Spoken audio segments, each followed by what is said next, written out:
오늘은 형통함이라는 것을 주제로 알아보려고 합니다. 우리가 형통하다라고 하면 어떤 것이 떠오를까요? 모든 것이 술술 잘 풀리고 내가 하는 모든 일이 내 계획대로 잘 풀리는 것. 우리는 그런 걸 가지고 형통하다라고 대부분 말하고 있습니다. 오늘은 우리가 조금 성경적으로 그러면 형통함이 뭘까에 대해서 우리가 좀 살펴볼까 합니다. 하나님께서 예레미야 우리 21장을 통해서 하나님께서는 두 가지 길을 제시해 주셨습니다. 우리 예레미야 21장 8절의 말씀을 잠깐 한번 같이 읽어볼까요? 우리 22장을 찾았으니까 바로 볼 겁니다. 같이 읽어보겠습니다. 여호와께서 말씀하시기를 보라, 내가 너희 앞에 생명의 길과 사망의 길을 두었노라. 너는 이 백성에게 전하라 하셨느니라. 아멘. 하나님께서는 우리에게 생명의 길과 사망의 길을 제시하셨습니다. 그러면 우리가 가야 될 길은 어떤 길인가? 바로 생명의 길이죠. 하나님의 길이라는 겁니다. 우리가 성경을 통해서 하나님의 길을 걸어갔던 자들과 반대로 사탄의 길을 걸었던 자들이 우리가 성경을 통해서 살펴볼 수 있습니다. 우리가 잘 아는 아벨, 셋, 그리고 아브람, 또 우리가 다윗 하면 다 우리가 잘 아는 인물들이죠. 닮고 싶은 사람들입니다. 이런 자들은 다 하나님의 길을 서슴없이 자기의 모든 것들을 온전하게 다 내어놓으면서 그 길을 걸은 자들입니다. 이에 반해서 좀 가인, 그리고 니므롯, 바벨론을 세웠던 니므롯, 그리고 여로보암의 길이 있습니다. 이 길은 자기가 자신의 이익을 위해서 택한 길이죠. 우리가 21장을 통해서 하나님은 생명의 길과 사망의 길을 누구에게나 다 열어놓으셨다라고 합니다. 그런데 오늘 22장의 내용은 그런 열어놓은 길을 좀 구체적으로 설명하고 있습니다. 특히 우리가 아니라 그 당시 남유다가 어떤 길을 택했나라는 것이죠. 어떤 길을 택해서 그들이 어떤 길로 가게 되었는지. 우리가 생명의 길이라고 하면 우리의 삶과 의지 그리고 행동이 달라져야 된다는 겁니다. 그래서 나와서 예배하고 끝나는 것이 아니라 우리의 삶 가운데 이 길을 걸어가는 저와 여러분이 하루하루가 생명의 길로 걸어가는 자가 되어야 될 줄 믿습니다. 구체적으로 우리에게 정황이 나타나고 달라진 것이 보여야 되는 거죠. 그렇게 하기 위해서는 분명히 우리의 결단이 필요하다고 저는 생각합니다. 우리가 늘 교회에 나오면 어떤 기도부터 하시죠? 하나님 앞에 회개하시라. 하나님, 제가 한 주간에 정말 잘못 살았던 것 같습니다. 라고 우리의 모든 것들을 하나님께 회개로부터 시작하는 우리의 기도.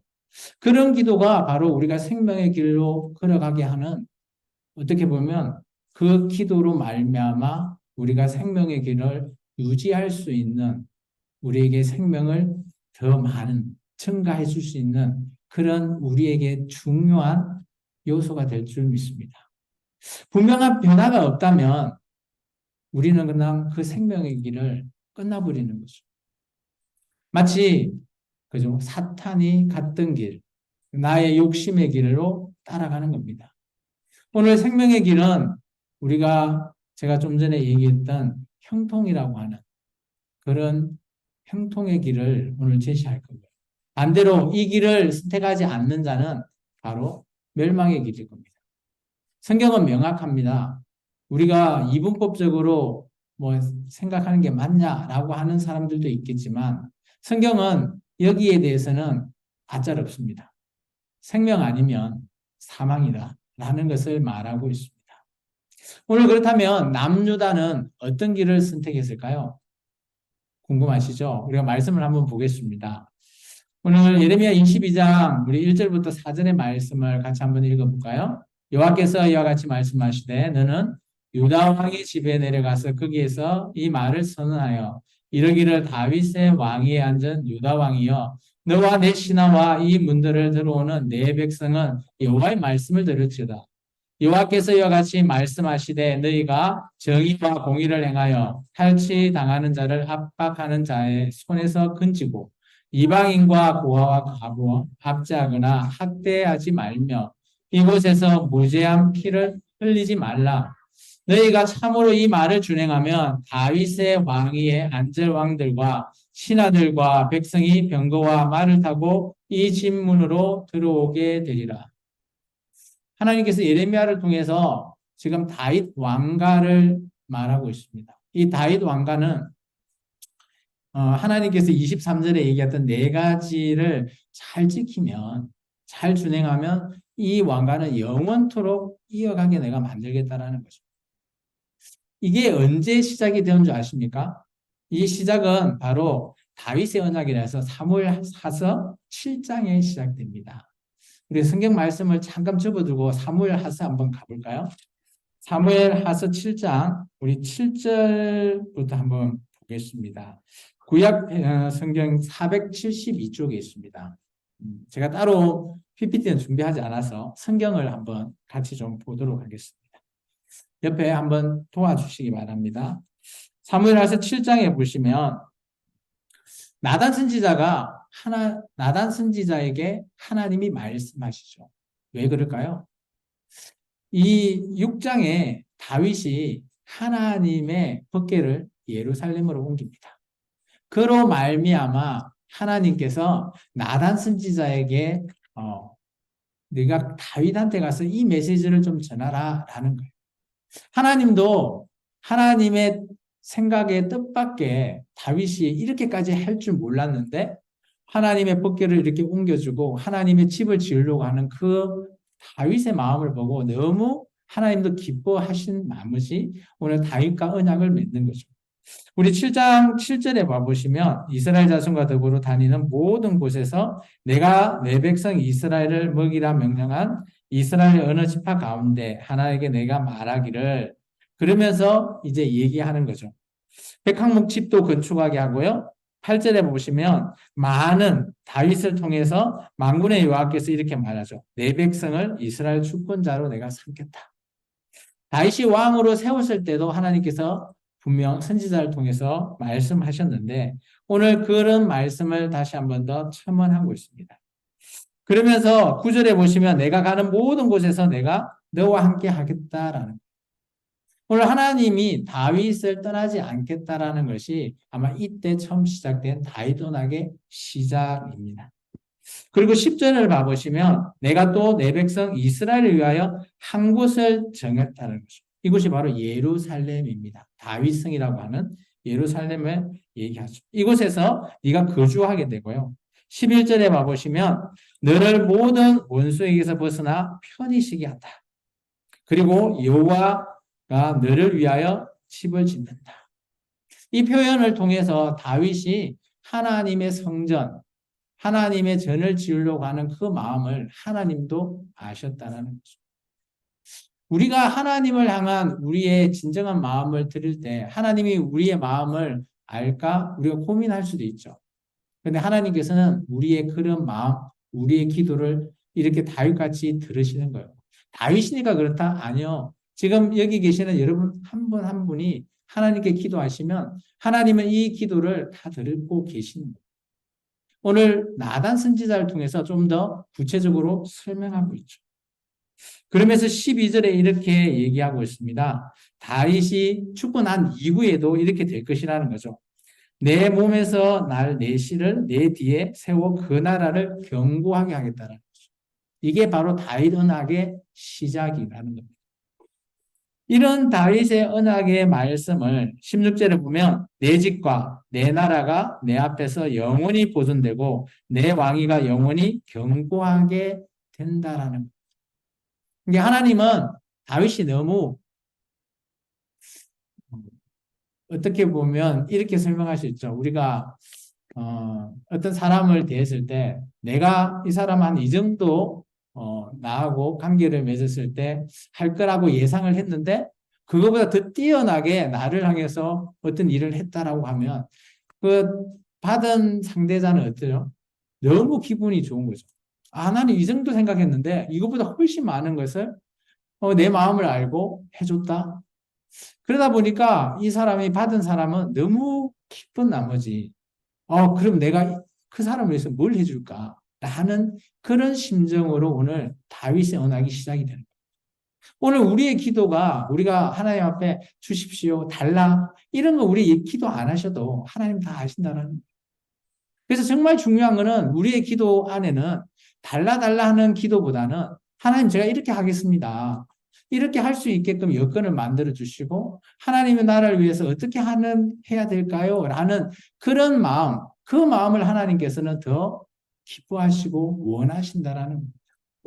그러면서 이 말을 들은 다윗이 하나님 앞에 무릎을 꿇습니다. 좀 길지만 우리가 계속 조금만 더 볼게요. 18절에 봐보면 다윗이 여호와 앞에 들어갔다 그랬잖아요. 하나님의 법궤 앞에 서게 됩니다. 그리고 하나님 앞에 이렇게 얘기합니다. 25절요. 여호와 하나님은 이제 주의 종과 종의 집에 대하여 말씀하신 것을 영원히 세워사오니 사며 말씀하신 대로 행해라라는. 하나님의 말씀을 듣고 하나님 이제 우리가 언약이 성립되었으니까 하나님 뜻대로 하십시오라는 겁니다. 그러면서 이렇게 얘기하고 있습니다. 29절입니다. 이제 청하건대 종의 집에 복을 주사 주 앞에 영원히 있게 하옵소서. 주 여호와께서 말씀하셨사오니 주의 종의 집이 영원히 복받게 하옵소서. 여기서 복이라는 거 있잖아요.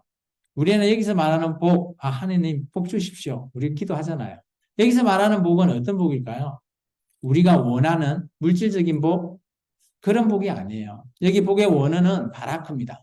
바라크가 뭔 뜻인가 하면 하나님 앞에 무릎 꿇고 경배하는 그 상황을 바라크라고 합니다. 내가 하나님 앞에 언제 어떤 상황이라도 무릎 꿇고 하나님을 경배할 수 있는 그 복을 달라는 거예요. 쉽게 말하면 이렇습니다. 우리가 지금 예배를 드리고 있잖아요. 너무 편안하게 드릴 수 있죠. 주일 되면 동그라미 막 치는 이날은 꼭 교회 가야지. 이렇게 생각하시는 분도 있고요. 어떤 분은 오늘 주일이네 라고 이렇게 생각하시는 분도 있을 겁니다. 근데 그 두 명이 있다면 두 명의 차이가 뭘까요? 한 명은 기다려지는 거예요. 하나님 앞에 나가서 하나님의 될 날을 우리가 너무 기다리는 거죠. 마치 학생들이 소풍 갈 때 전날에 잠이 안 오듯이 그렇게 기다리는 심정으로 나와서 하나님 앞에 예배하는 것, 그 심정이 바로 바라크. 그래서 우리가 드리지는 이 예배가 그 단순히 시간 한 시간 때우는 그런 시간으로 흘려보내지 마십시오. 오늘 이 시간은 정말 우리가 하나님 앞에 간절하게 하나님을 무릎 꿇고 하나님을 경외하는 시간이 되시기를 축원합니다. 왜냐하면 이 시간이 우리가 지금은 평안하니까 예배를 쉽게 드리죠. 지금 이 시대에서도 그죠? 다른 나라에서 예배 드리기 위해서 숨어서 드리는 사람도 있고요. 예배 드리면 죽인다고 하니까 어떻게 그래도 죽을 각오를 하고 드리는 사람도 있어요. 그 사람들의 각오와 결단에 드리는 예배와 지금 우리의 결단에 드리는 예배가 같아야 되지 않을까요? 그러면 우리가 지금 드리는 이 예배는 조금 더 하나님을 생각하고 무릎 꿇는 바로 다윗의 그런 기도에 우리가 해야 되지 않겠습니까? 다시 말씀을 좀 들어가 보겠습니다. 이렇게 말씀했는데, 그죠? 남유다는 어떻게 결정을 했을까요? 이걸 준행했을까요? 결과는 다 아시죠? 준행하지 않았습니다. 우리 한번 읽어보겠습니다. 5절에서부터 9절까지입니다. 같이 읽겠습니다. 그러나 내가 이 말을 듣지 아니하면 내가 나를 두고 맹세하노니 이 집이 황폐하리라. 여호와의 말씀이니라. 여호와께서 유다 왕의 집에 대하여 이같이 말씀하시니라. 내가 내게 길앗 같고 레바논의 머리나 내가 반드시 너로 광야와 주민이 없는 성읍을 만들 것이라. 내가 너를 파멸할 자를 준비하리니 그들이 각기 손에 무기를 가지고 내 아름다운 백합목을 찍어 불에 던지리라. 여러 민족들이 이 성읍을 지나가며 서로 말하기를 여호와가 이 큰 성읍에 이같이 행함이 어찌 됨인고 하겠고 그들이 대답하기를 이는 그들이 자기 하나님 여호와의 언약을 버리고 다른 신들에게 절하고 그를 섬긴 까닭이라 하셨다 할지라. 두 가지 길을 제시하셨죠. 하나님. 네가 이 말을 잘 준행하면 영원히 이 왕가의 길을 끊지 않게 하겠다. 그런데 그렇지 않으면 오늘 너희는 멸망당할 거다라는 걸 얘기합니다. 근데 놀라운 거는 8절입니다. 여러 민족이 이 예루살렘 성을 지나가면서 멸망당한 것을 보고 이런 소리를 해요. 이 성, 큰 성읍이 왜 멸망당했지? 다른 나라가 와서, 물론 바벨론이 와서 점령을 했기 때문에 멸망당했는데, 놀라운 거는 그런 것을 얘기하는 게 아닙니다. 성경은 어떤 걸 얘기하죠? 자기가 믿었던 그 하나님의 언약을 깨버리고 우상을 섬겼다라는 거예요. 그로 말미암아 이 나라가 멸망당했다. 이런 소리를 듣는 거예요. 예수 믿는 우리는, 예수 믿지 않는 자들에게 우리는 어떤 얘기를 들어야 할까요? 여러분 그런 생각을 해보시지 않았나요? 요즘 한국 교회를 향해서 그죠? 세상은 이렇게 얘기합니다. 한국 교회가 뭐라고 표현하죠? 우리가 믿는 기독교를 앞에 개자를 써서 표현을 하죠. 여러분은 어떤 생각이 드세요? 화가 나신가요? 아니면 내가 잘못했구나, 더 잘해야지 이런 생각이 드시나요? 저 오늘 보시면 하나님을 믿지 않는 자들이 이런 표현을 했어요. 믿는 자들을 향해서. 아, 그들이 그들을 믿는 신을 그냥 언약을 깨버렸다. 그것이 문제였다라는 거죠. 오늘 우리 베드로가 이렇게 얘기했습니다. 베드로전서 2장 12절에는 제가 읽어드릴게요. 이런 표현이 있습니다. 너희가 이방인 중에 행실을 선하게 가져 너희를 악행한다고 비방하는 자들로 하여금 너희 선한 일을 보고 오시는 날에 하나님께 영광을 돌리게 하라 하는 표현이 있어요. 이 말이 뭔가 하면 평상시 우리가 살아갈 때 예수 믿지 않는 사람이 우리에게 몹쓸 일을 많이 하는 거예요. 그런데 그때가 주님이 재림하는 날이에요. 그때 자기는 주님 앞에 이런 말을 하는 거죠. 저는 제가 이 땅에서 너무 못한 짓을 해서 지옥 가는 건 마땅합니다. 그러면서 반대편 예수 믿는 저자에게 이런 얘기를 하죠.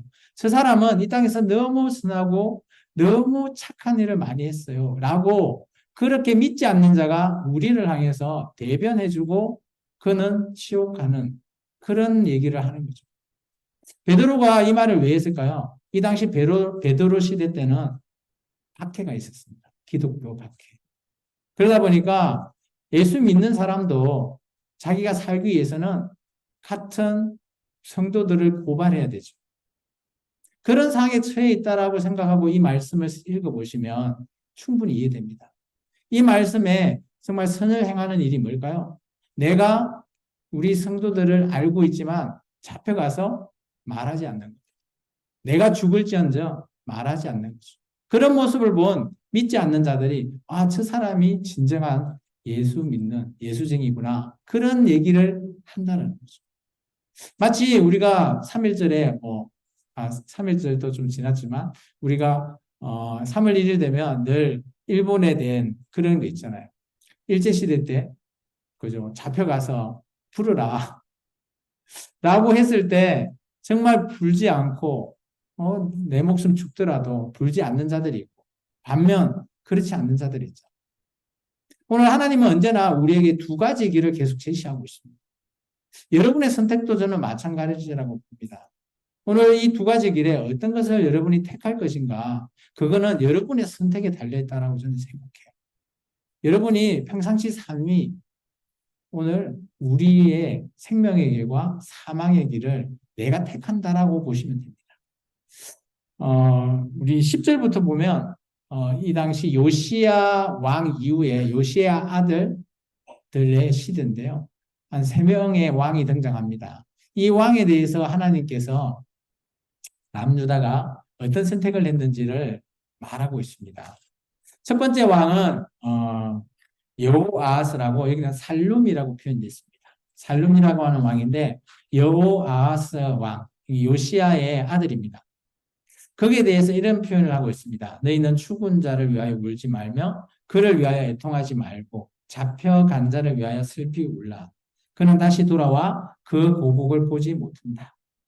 이게 자기 나라, 자기 땅을 돌아오지 못한다라는 겁니다. 여호와께서 요시야의 아들, 이제 그 아들 이름이 살룸이죠. 살룸도 오늘 잡혀가서 돌아오지 못한다는 거예요.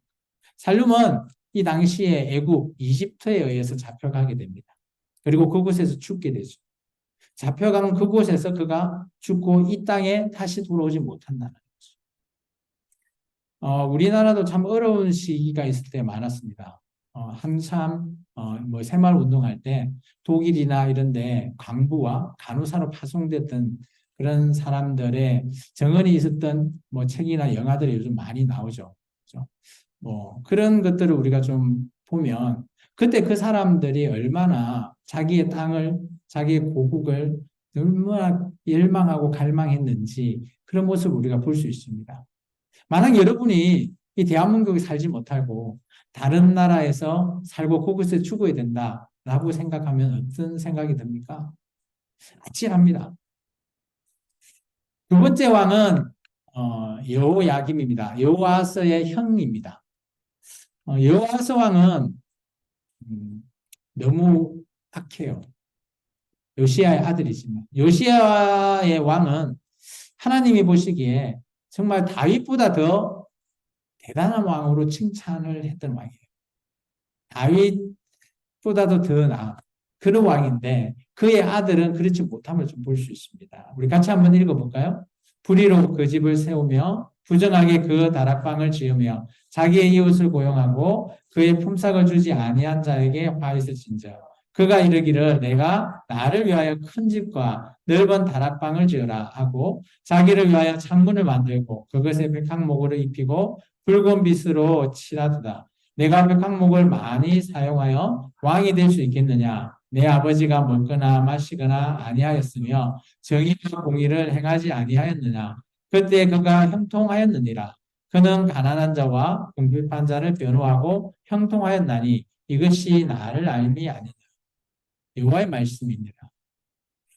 하나님께서 여호와 야김을 부으니까 13절에 봐보면 일을 시켜놓고 돈을 안 주는 겁니다. 완전 갑질이죠. 뭐 왕이면 할 수 있다라고 생각하지만 뭐 요즘 같으면 있을 수 없는 일이죠. 여기서 보면 형통은 아까 제가 얘기했지만 복이라는 토브라고 하는 복이죠. 아까 우리가 다윗 언약을 했을 때는 바라크라는 복을 우리가 먹게 되고요. 여기는 토브라는 복입니다. 토브라는 복은 어떤 복인가 하면 창세기 보면 하나님께서 7일, 6일 동안 창조하시잖아요. 매일매일 창조하고 그 뒤에 이렇게 얘기합니다. 보시기에 좋았더라. 그것이 바로 토부입니다. 하나님의 그런 복이 좋음, 그게 토부죠. 우리에게 복입니다. 형통이라는 거죠. 그리고 여기서 잘 보시면 형통해야 되는, 형통을 이루는 그런 길을 좀 제시하고 있죠. 그죠? 여러 가지가 있지만 가장 중요한 거는 여호와 하나님을 안다라는 거예요. 하나님을 안다라는 것을 그러니까 하나님을 우리가 안다라는 게 쉽지가 않은 거죠. 하나님의 백성인데 하나님을 안다? 오늘 우리 호세아서 6장에 가보면 이렇게 얘기합니다. 6장 3절에 그러므로 우리가 여호와를 알자 힘써 여호와를 알자 그의 나타나심은 새벽빛 같이 어김없나니 비와 같이 땅을 적시는 늦은 비와 같이 우리에게 임하시리라. 왜냐하면 우리가 가뭄이 되고 농사를 지어야 되는데 피가 필요하잖아요. 마치 그런 비와 같은 존재가 우리가 하나님을 아는 거예요. 여러분은 얼마만큼 하나님을 아세요? 오늘 북이스라엘은 하나님을 제대로 알지 못해서 멸망당했습니다. 놀라운 거는 그들은 하나님 앞에 하려고 했어요. 열심히 제사 드렸어요. 지금 같으면 예배를 드렸단 말이에요. 하나님 앞에 예배를 정말 계속 드렸어요. 근데 하나님께서 이런 말을 합니다. 호세아서 6장 6절에 이런 표현이 있어요. 나는 인애를 원하고 제사를 원하지 않는다. 번제보다 하나님을 아는 것을 원한다. 이게 그들이 드리고 있는 제사, 하나님은 안 받으신다라는 인애, 하나님을 사랑하는 것을 원하신대요. 하나님을 아는 것을 하나님은 원하세요. 쉽게 말하면 우리 한 시간 이 예배 속에서 그냥 앉아 있는 것 이것을 원하시는 게 아니고요. 이 예배 속에서 하나님을 만나는 거예요. 하나님을 사랑하는 거 말하는 거죠. 그런 것이 하나님을 안다라는 거예요. 제가 늘 얘기하지만 우리는 하나님을 사랑한다, 사랑한다 말하고 있지만 정말 우리가 하나님을 사랑한다라는 것에 있어서 개인차가 있겠지만 안다라는 것은 하나님에 대한 지식이 필요하다는 그것이 바로 성경입니다. 성경에서 하나님을 말하고 있기 때문이죠. 계속해서 좀 더 읽어볼까요? 17절에서 19절입니다. 그러나 내 두 눈과 마음은 탐욕과 무지한 피를 흘림과 압박과 포악을 행하려 할 뿐이니라. 그러므로 여호와께서 유다의 왕 요시아의 아들 요야김에 대하여 이같이 말씀하시니라. 우리가 그를 위하여 슬프다 내 형제여 슬프다 내 자매여 하며 통곡하지 아니할 것이며 그를 위하여 슬프다 주여 슬프다 그 영광이여 하며 통곡하지 아니할 것이라. 그가 끌려 예루살렘 문 밖에 던져지고 나귀같이 매장함을 당하리라. 여호야김의 마지막 최후도 물론 포로로 잡혀가지는 않았지만 예루살렘에서 죽임을 당하고 끝나버립니다. 하나님의 길을 따르지 않으면 보통 이런 길로 하나님은 묘사하고 있습니다. 우리는 이런 말씀을 읽으면 그저 이전의 말씀이다 라고 우리가 치부해 버릴 때가 너무 많아요. 근데 이런 말씀이 우리에게 와 닿는다면 이 말씀 한 구절 한 구절이 지금 나의 생명을 살리는 길이나 라고 볼 수 있다는 거죠. 이 당시 예루살렘은 이런 일을 하고 있었습니다. 잘 보시면 22절을 보면 내가 평안할 때 내가 너에게 말했대요. 그리고 내 말을 너는 듣지 않았대요. 그런데 그 듣지 않는 게 어려서부터 하나님 목소리를 청종하지 않는 그게 거의 습관적으로 되어 있다는 거예요. 여러분 이런 말을 들어봤을 겁니다. 예배를 습관화하지 말라. 오늘 드리지는 이 예배 그리고 우리가 전주에 드렸던 예배 앞으로 드려질 줄 예배가 우리가 습관화가 되면 안 된다는 거예요.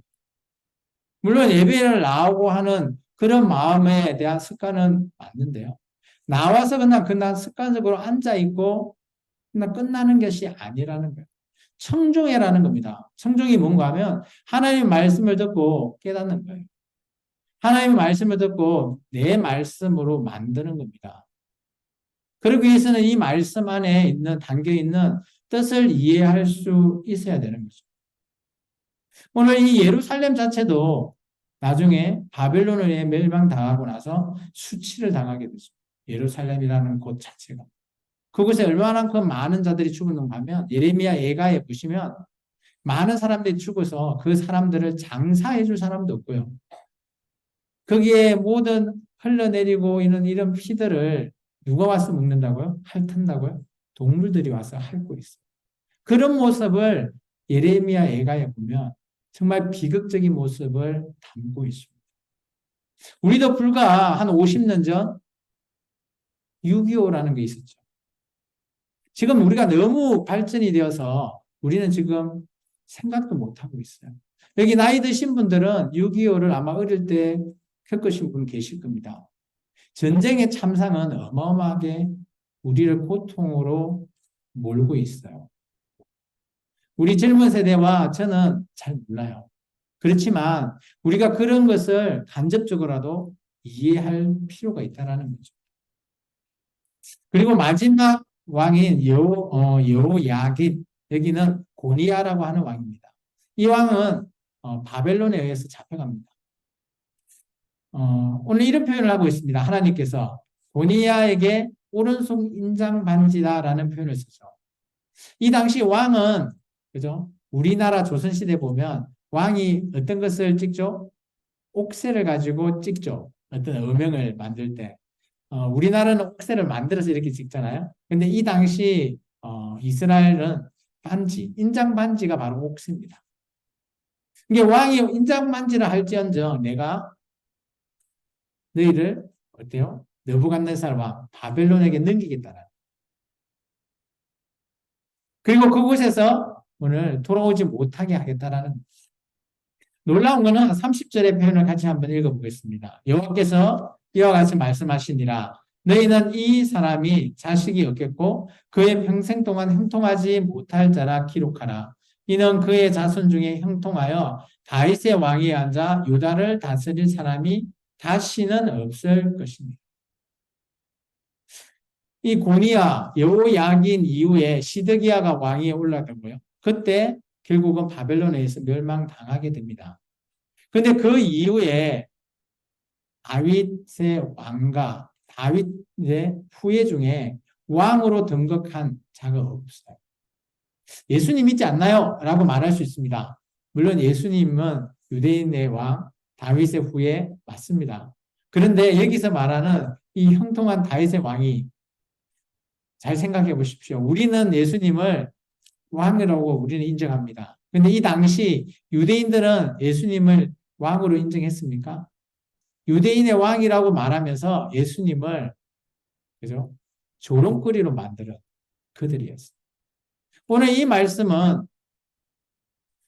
지금 우리가 보면 어떤 말씀인가요? 계시죠.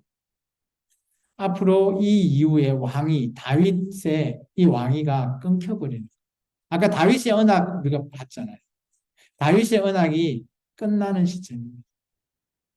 물론 우리가 23장에 가면 예수님 메시아에 대한 그 왕을 소개합니다.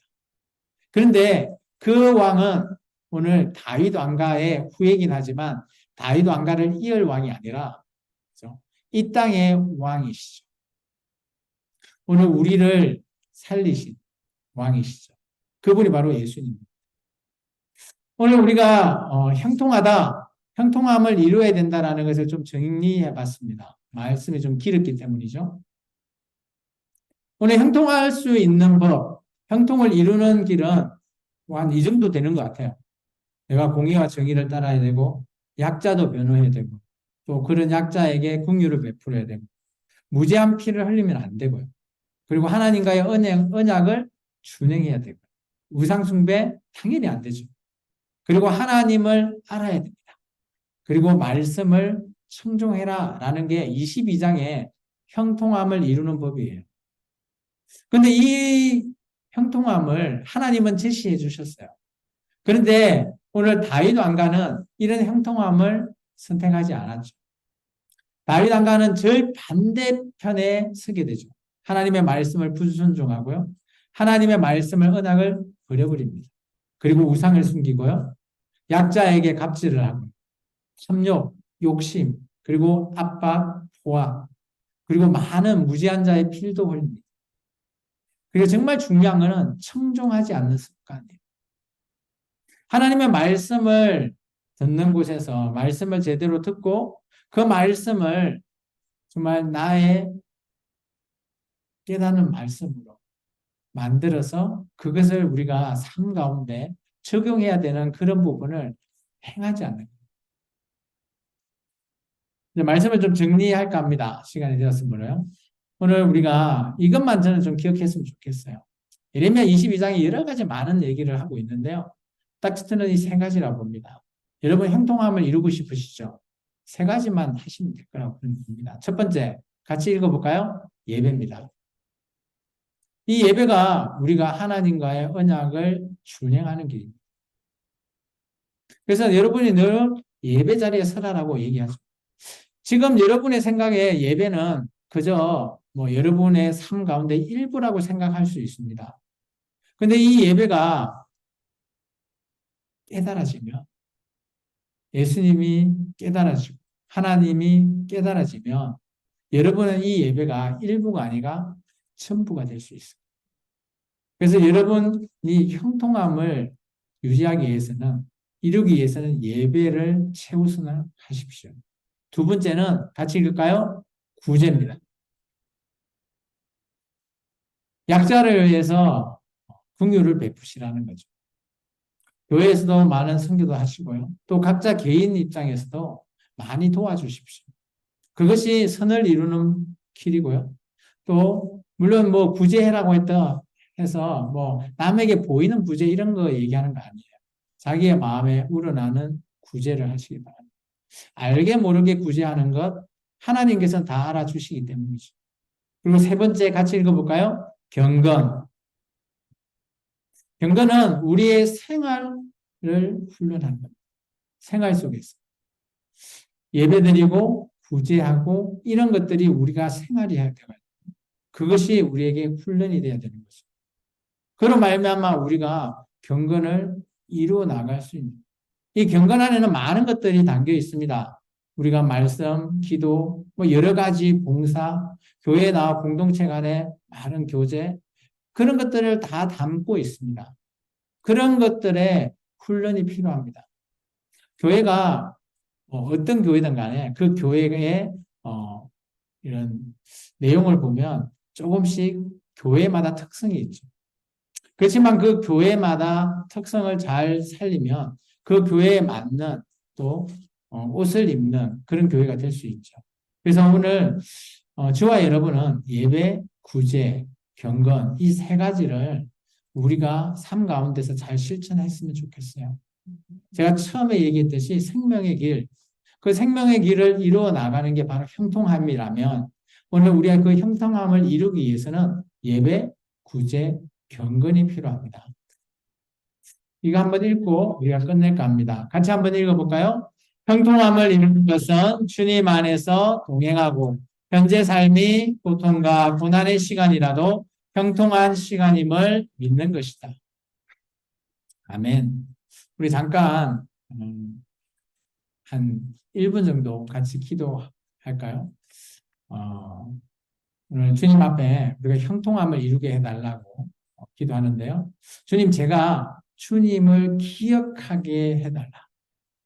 주님 안에서 항상 우리가 머물 수 있는 것을 허락해달라고. 그것이 우리가 형통함임을 선포하는 길입니다. 오늘 형통한 하루가 되기를 축복합니다. 그러기 위해서는 우리가 어떤 상황이 있어도 여러분은 형통한 삶을 살고 또 내가 살고 있다는 것을 믿으시기 바랍니다. 세상은 형통해 보여도 세상에 형통함이 없습니다. 오늘 저와 여러분이 현재가 고난과 고통의 시간이 지금 있고 있지만 이게 바로 형통한 시간임을 믿으시기 바랍니다. 마치 요셉이 감옥에서 형통했듯이 오늘 우리가 이 어려운 고난 가운데서 형통함을 주님 앞에 기쁘게 드러낼 수 있는 해달라고 오늘 같이 잠깐 한 1분간 기도하겠습니다.